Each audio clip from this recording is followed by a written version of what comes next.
네, 오늘 우리가 읽은 본문 말씀을 가지고 대접은 상대방의 신발을 신어보는 것이다. 대접은 상대방의 신발을 신어보는 것이다 라는 제목으로 말씀을 증거하겠습니다.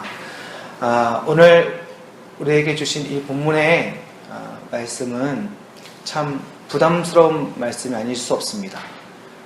우리가 흔히 오늘날 사람의 감정에 대해서 깊이 생각하지 못하는 그런 시대가 아닌가 생각해 봅니다. 분노 조절 장애 뭐 이런 말도 들어보셨죠? 분노를 조절하지 못하는 그런 세대가 점점 되어가고 있고, 뭐 상황적으로도 어렵습니다만 교육의 방식도 그렇고요. 이제 워낙 오냐오냐 하면서 키우다 보니까 오히려 체벌함이 없고 채찍질이 없는 교육이 오히려 그 감정적인 어떤 어려움을 갖게 되는, 성격적인 어떤 장애를 갖고 오게 되는 그런 여러 가지도 경우들이 있습니다. 어쨌든 뭐 한 사람이 성품과 인격을 가진다는 것에 있어서 우리가 좀 깊이 생각하지 못하게 되어지고, 참 한 영혼, 한 사람이 심령을 가지고 커간다는 것이, 성장해 간다는 것이, 한 인격이 되어져 간다는 것이 얼마나 참 어려운 일인가를 다시금 경험하게 되는 그런 시대가 아닌가 생각을 합니다.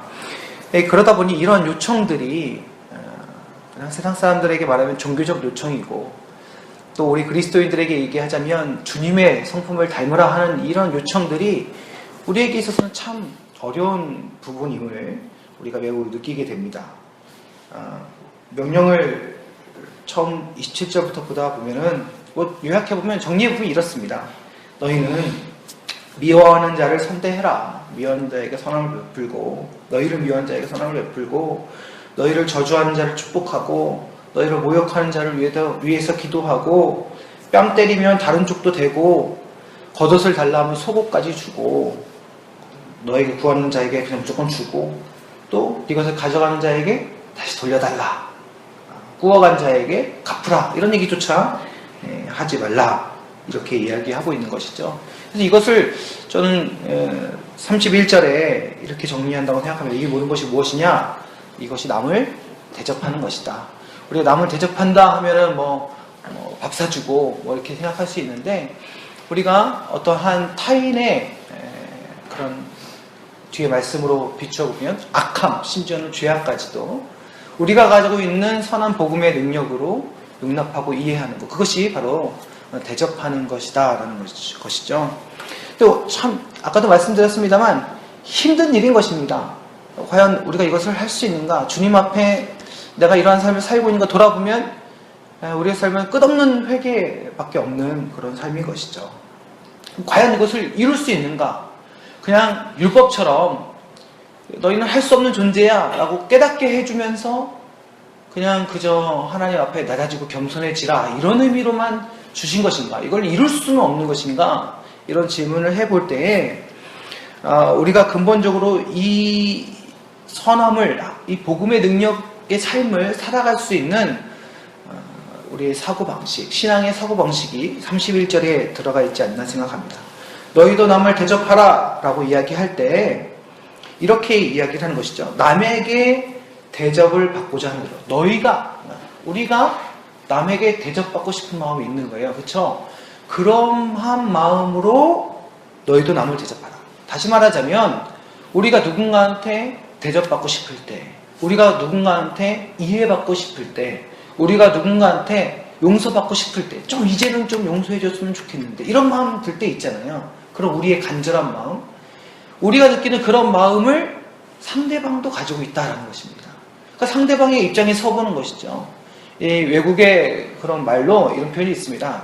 그 사람의 신발을 신어보라, 이런 표현이 있거든요. 그러니까 그 사람의 입장에 서보라는 것이죠. 그 사람이 얼마나 불편한가, 그 신발을 신어보면 알 수 있는 거잖아요. 우리 여성분들 막 힐 높은 거 신고, 굽 있는 거 신고, 조금이라도 아름답게 보여야 되잖아요. 근데 그게 얼마나 힘든 겁니까? 이렇게 장난 삼아서 수련회나 이런 데 가면서 형제들이 촌극이나 연극 같은 거 준비하면서 여장하고 여자 신발 신어보잖아요. 신어보면요, 어떻게 이런 거 신고 다니나 싶을 정도로 이 여성들이 힘듭니다. 근데 그렇게 알 수 있는 것이죠. 상대방의 입장에 서보는 것입니다. 그래서요, 이 앞의 말들을 그 상대방의 입장으로 좀 바꿔서 좀 반대쪽으로 한번 표현을 해봤습니다. 미워하는 자에게, 너를 미워하는 자에게 선을 베풀라. 얼마나 힘든 말입니까? 반대로 나를 미워하는 그 사람이 있어요. 저 사람 나를 되게 미워하네. 이게 확실하거든요. 근데 그 사람이 참고 나에게 잘해주는 거예요. 여러분 그 느낌을 한번 상상해 보십시오. 어떻겠습니까? 저 사람 분명히 날 싫어하거든요. 내가 뭔가 저 사람이 실수를 했어요. 저 사람이 날 미워하는 거 분명히 아는데 내가 분명히 잘못했는데 그 사람이 이를 악물고 저에게 선을 베풀어 주는 것입니다. 저주하는 자를 축복하라 그랬잖아요. 반대로 내가 욕한 사람이 있어요. 내가 막 맨날 욕하고 그 사람 미워하고 뭐 다른 사람 두루두루 모이면 저 사람 있잖아 막 이러면서 막 뒤에서 욕하고 막 그랬어요. 그런데 알고 보니까 그 사람은 두루두루 다니면서 저를 위해서 축복하고 좋은 말 해주고 기도해주고 그런 것입니다. 내가 욕한 그 사람이 날 위해 계속적으로 축복해주고 기도해준다. 생각해 보십시오. 내가 누군가를 딱 때렸어요. 근데 그 사람이 너를 이해한다 뭐 이러면서 반대도 때려라. 그럼 더 속이 풀리지 않겠냐. 여러분 이랬다고 한번 생각을 해보십시오. 얼마나 민망하겠습니까? 내가 어렵게 집까지 가야 되는데 차비가 없다. 버스비 좀 빌려줄 수 있겠냐. 지하철값 좀 빌려줄 수 있겠냐. 1200원만 좀 빌려다오. 1500원만 좀 빌려다오. 여러분 이렇게 얘기를 했는데 그 사람이 야 날 추운데 얼마나 힘들겠냐. 10,000원짜리 딱 쥐어주면서 택시 타고 가라. 여러분 이런 선함을 이런 베풀음을 받았다고 한번 생각을 해보십시오. 어렵게 뭔가를 달라 했는데 그 사람이 거절하지 않고 그것을 빌려준다. 내가 빌린 것을 또 저 사람이 받지 않고 탕감해 주는 것입니다. 요즘 그 응답하라 1988이라는 드라마가 아주 유행이었습니다. 보셨습니까? 뭐 그 추억의 시절 막 얘기할 때 그 쌍문동 10통 8반 그 골목에 살아가는 사람들이 거의 가족이죠. 가족처럼 살아가는데 그 엄마 3명이서 두른두른 수다 떨면서 지내는 그 모습들. 저도 이제 어렸을 적에 저희 어머니가 그렇게 동네 아주머니와 함께 멸치 까고 열무 담궈서 나눠 먹고 뭐 했던 거 다 기억이 납니다. 그런데요, 이렇게 어려운 일이 생기니까요, 서로 이렇게 배려해주는 모습이 딱 있는 거예요. 뭐냐, 집안에 몇백 필요한, 그때는 큰 돈이죠. 지금으로 따지면 뭐 몇천이겠는데, 필요한 일 있으면 그냥 쉽게 그냥 가서 막 빌려주십시오 뭐 이럴 수도 있을 것 같은데, 그걸 미안해서 말하지 않는 배려가 있고, 또 뒤늦게 그것을 알았을 때 또 민망해 할까봐 대놓고 막 빌려준 게 아니라 싹 가서 몰래 빌려주는 그런 모습도 있고, 서로가 배려하는 거죠. 서로가 이 큰 돈을 빌려줬을 때 저 사람이 민망해 하지 않을까, 이 큰 돈을 빌려달라 할 때 저 사람이 부담스러워하지 않을까. 이 태도 속에서, 작은 태도 속에서 그런 모습들이 배려가 주고받아지면서 그 사랑의 모습들이 이제 펼쳐지는 것입니다. 상대방의 입장에서 어떠한 식사를 대접한다. 흔히 우리가 쓰는 그런 대접의 그런 표현을 뛰어넘어서 우리의 태도, 우리의 배려, 다른 사람을 향한 어떤 이타적인 우리의 마음들 있잖아요. 이런 심령의 배려들이 대접이다라고 우리가 생각해 볼 수 있다는 것입니다. 솔직히 그래도 우리가 입장을 바꿔서 생각을 해봐도 참 이런 마음이구나 알긴 알겠는데 쉽지는 않죠. 사람이 누가 이런 것들을 이룰 수 있겠는가. 저는 어떤 사람들이 가장 가까운가 생각을 해보면 부모님들이 아닌가 생각을 해봅니다. 부모님들이 자녀들에게 정말 쉽게 자기 자신을 포기하고 내려놓으면서 그 자녀를 사랑으로 대접하는, 사랑으로 용납하는, 사랑으로 이해하고 품어주는 그런 모습을 보여주지 않나 생각을 해봅니다. 상대를 대접하는 것이 무엇이냐? 결국 상대를 이해하는 것이죠. 사실 이것은요, 우리 주님의 사역의 본질이었습니다. 우리 구주이신 예수 그리스도께서 우리에게 보여주신, 주님이 우리에게 따르라 말씀하신 그 사역의 본질이었죠.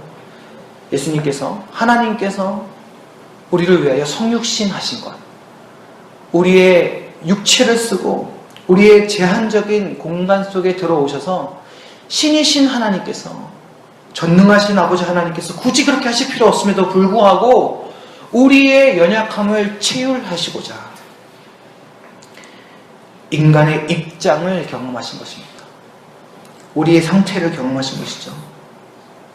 그리고 그러한 제한적인 상황 속에서, 극복할 수 없는 그러한 아주 최악의 상황 속에서 그가 사랑하신 그 인간들에게 고난받고 죽어가시면서 그 사랑의 대접을 완성하신 것이죠. 누가복음 23장 34절입니다. 우리 주님께서 그 십자가상에서 죽어가시면서 그 고통을 예비하시면서 그 채찍질을 당하시면서 사람들을 보실 때 우리 주님이 하신 말씀입니다. 이에 예수께서 이르시되 아버지 저들을 사하여 주옵소서.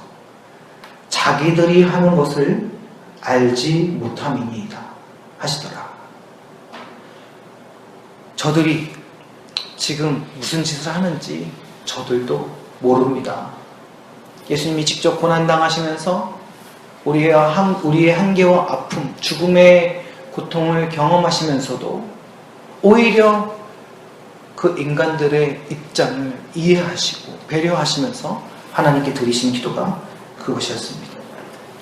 그리고요, 그것을 우리들에게 요청하시죠. 고린도후서 5장 18절 19절 말씀인데요. 모든 것이 하나님께로서 났으며 그가 그리스도로 말미암아 우리를 자기와 화목하게 하시고 또 우리에게 화목하게 하는 직분을 주셨으니 곧 하나님께서 그리스도 안에 계시사 세상을 자기와 화목하게 하시며 그들의 죄를 그들에게 돌리지 아니하시고 화목하게 하는 말씀을 우리에게 부탁하셨느니라. 우리에게 그 화목하게 하심, 우리에게 죄를 돌리지 아니하셨던 그 주님의 그 사역과 그 화목하게 하심을 우리들에게 부탁하셨다라는 것입니다. 그럼에도 불구하고 정말 우리가 할 수 있을까요? 우리가 감당할 수 있을까요? 말씀에 사도행전 7장 60절입니다. 무릎을 꿇고 크게 불러 이르되 주여 이 죄를 그들에게 돌리지 마옵소서. 이 말을 하고 자니라. 여러분 누가 그랬을까요? 사도행전 7장이니까요. 예수님은 아니실 거고 스데반 집사가 이렇게 죽었습니다. 주님이 하셨던 말씀을 뱉으면서 그의 죽음이 얼마나 평강하고 평안했는지 누가도 이 말씀을, 그의 죽음을 기록할 때 이 말을 하고 잔다라고 이야기했습니다. 스데반이 이것을 어떻게 가능케 했을까요? 그는 말씀에 충만한 사람이요 성령에 충만한 자였습니다. 우리가 무엇으로 이 남을 대접하고 그리스도의 십자가로 사랑할 수 있는 이것을 이룰 수 있겠습니까? 우리 주님을 바라보며 우리 주께서 허락하여 주신 보혜사 성령님의 은혜로 충만할 때에 우리는 우리를 내려놓고 우리의 목숨을 내어주는 이 대접을, 이 섬김을 할 수 있을 줄 믿습니다.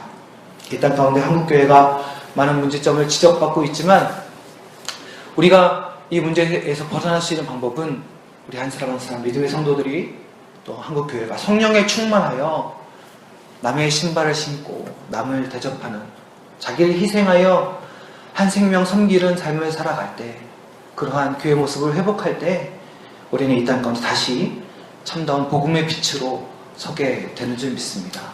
사랑하는 성도 여러분, 오늘 나 한 사람이 주의 성령의 은혜로 말미암아 충만하여져서 우리가 이타적으로 남을 섬기며 말씀으로 섬기며 살아갈 때 우리를 통하여서 하나님 나라가 회복되어지며 서게 되어진 역사가 있을 줄 믿습니다.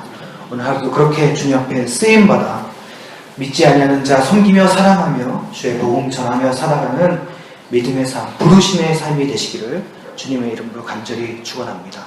기도하겠습니다. 살아계신 아버지 하나님, 우리의 삶은 한없이 연약하고 우리의 의지는 한없이 빈약합니다. 주여, 우리가 우리의 힘으로 우리의 원수를 사랑하고 이웃을 섬기며 살아가기가 쉽지 않습니다. 그러나 주님께서는 말씀으로 우리들에게 요청하셨죠. 미워하는 자를 선대하고 저주하는 자를 축복하고 나를 모욕하는 자를 위해 기도하며 뺨을 때리면 다른 쪽도 내밀며 주여 우리가 글로 읽는 것으로는 너무나 부담스럽습니다. 그러나 주님은 우리에게 요청하셨고 우리에게 그런 삶을 살라고 말씀하셨습니다. 그러나 이것은 우리의 힘만으로 살아갈 수 있는 것이 아니에요. 이 말씀을 읽고 묵상할 때 우리에게 허락하여 주신 성령의 충만함으로 말미암아 이미 우리를 성전 삼아 우리 안에 내주에 계시는 성령 하나님의 은혜로 말미암아 우리는 이 부르심의 삶을 은혜로 살게 되는 줄 믿습니다. 아버지 하나님, 우리의 힘 의지하지 않고 주의 말씀 의지하며 나아가게 하여 주시고 성령의 충만함으로 말미암아 이 땅 가운데 우리가 원수를 사랑하며 섬기는 믿음의 삶을 살아갈 수 있도록 인도하여 주시옵소서. 늘 상대방의 입장에서 생각하고 아버지 하나님 그러한 생각의 의지가 우리 안에 계신 성령님의 은혜로 말미암아 능력이 되어서 이 땅을 새롭게 하며 우리의 가정과 우리가 살아가는 삶의 터전을 말씀으로 새롭게 하는 역사가 있게 하여 주시옵소서. 주님, 우리는 말씀을 읽고 듣지만 세상 사람에게는 우리가 말씀이 될 것입니다. 주여, 우리가 그 복음을 선포하는, 그 복음을 드러내는 삶의 말씀이 되게 하여 주시옵소서. 주께서 함께하여 주실 줄 믿사오며 우리 구주 예수 그리스도의 이름으로 간절히 기도드립니다. 아멘.